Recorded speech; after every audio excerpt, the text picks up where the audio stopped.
Jésus est en vie. Le livre de Joël chapitre 1. La parole de l'Éternel qui fut adressée à Joël, fils de Pétuel. Écoutez ceci, Viard. Prêtez l'oreille, vous tous habitants du pays. Rien de pareil est-il arrivé de votre temps, ou du temps de vos pères? Racontez-le à vos enfants, et que vos enfants le racontent à leurs enfants, et leurs enfants à la génération qui suivra.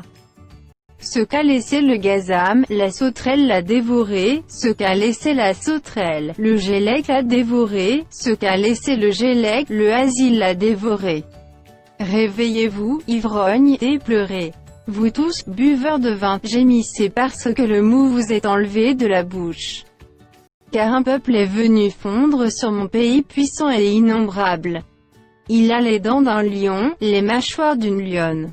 Il a dévasté ma vigne, il a mis en morceaux mon figuier, il l'a dépouillé, abattu, les rameaux de la vigne ont blanchi.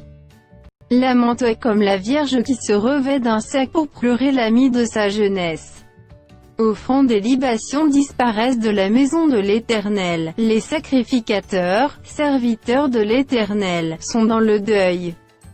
Les champs sont ravagés, la terre est attristée car les blés sont détruits, le mou est tari, l'huile est desséchée. Les laboureurs sont consternés, les vignerons gémissent, à cause du froment et de l'orge parce que la moisson des champs est perdue. La vigne est confuse, le figuier languissant, le grenadier, le palmier, le pommier, tous les arbres des champs sont flétris. La joie a cessé parmi les fils de l'homme. Sacrificateurs, saignez-vous et pleurez. Lamentez-vous, serviteurs de l'autel. Venez, passez la nuit revêtus de sacs, serviteurs de mon Dieu. Car offrandes et libations ont disparu de la maison de votre Dieu.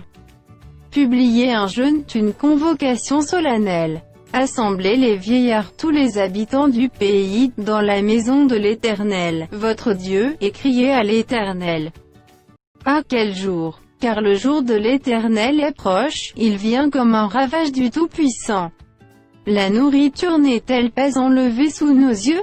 La joie et l'allégresse n'ont-elles pas disparu de la maison de notre Dieu? Les semences sont séchées sous les mottes, les greniers sont vides, les magasins sont en ruine, car il n'y a point de blé. Comme les bêtes gémissent, les troupeaux de bœufs sont consternés parce qu'ils sont sans pâturage, et même les troupeaux de brebis sont en souffrance. C'est vers toi que je crie, ô Éternel, car le feu a dévoré les plaines du désert, et la flamme a brûlé tous les arbres des champs. Les bêtes des champs crient aussi vers toi car les torrents sont à sec, et le feu a dévoré les plaines du désert.